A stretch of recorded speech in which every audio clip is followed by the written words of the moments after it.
বড়দিনের সন্ধেটা আমি নষ্ট হতে দিলাম না।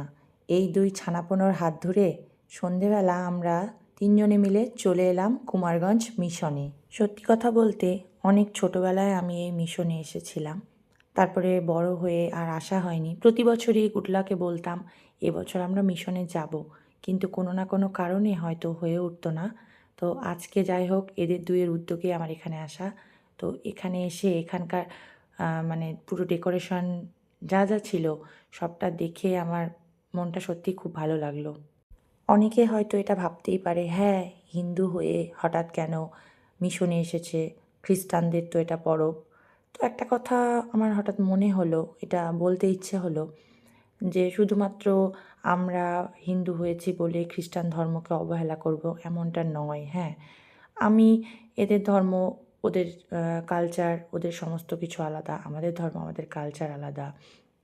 কিন্তু কি বলো তো, একটা ওদেরও তো একটা পরব, ওদেরও তো বছরান্তে একটা কোনো পরব হয়। যেরকম আমাদের দুর্গাপূজায় আমরা সেলিব্রেট করি, ওরাও ঠাকুর দেখতে বেরোয়। তো ওদের একটা অনুষ্ঠানে আমরা সেলিব্রেট করতে গেলে আমাদের আজকে একটা জন্মদিন হলে পরে কিন্তু আমরা বাচ্চাদেরকে কেক দিই, তাই না?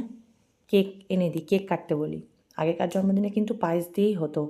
তো সেই দিক থেকে যদি বলতে চাও, তাহলে কেক যখন আমরা কাটছি তখন তো আমরা ভাবি না যে আমরা কে হিন্দু, কে খ্রিস্টান, কে জৈন, কে মুসলিম, কেউ আমরা কখনো সেটা ভাবি না। তো আমি সেটাই ওটা ভেবে এখানে আসিনি। আমি ভেবেছি যে আমি ধর্মকে বিশ্বাস করি, যার যার নিজস্ব আলাদা আলাদা ধর্ম, সেটা তাদের কাছে সেটাই প্রিয়, আমার কাছে আমার ধর্ম প্রিয়। সত্যি আমি জানি না যে এই ডেকোরেশনগুলো কে করেছে, কুমারগঞ্জ মিশনের যিনি ফাদার না অন্য কেউ, আমার এটা জানা নেই। কিন্তু যেই করে থাকুক না কেন, তাকে আমার তরফ থেকে অসংখ্যই ধন্যবাদ। কারণ এত সুন্দর ডেকোরেশন করেছে। তোমরা যারা যারা এই মিশনে আসতে চাও, একবার এসে ঘুরে যেও, সত্যি খুব ভালো লাগবে। ছোটো মোটো একটা মেলাও বসেছিল। মেলা মানেই তো খাওয়া দাওয়া, দোকানপাট, ভুরিভোজ, ব্যাস তিনজনে মিলে গরম গরম ঘুগনি, বেগুনি আর পেঁয়াজি নিয়ে বসে পড়লাম টেবিলে। একটু একটু ভালো খিদেও পেয়েছিল, ব্যাস লোভ আর সামলাতে পারছিলাম না। গরম ঘুগনি চোখের সামনে, ক্যামেরা করার সময় ছিল না। আগে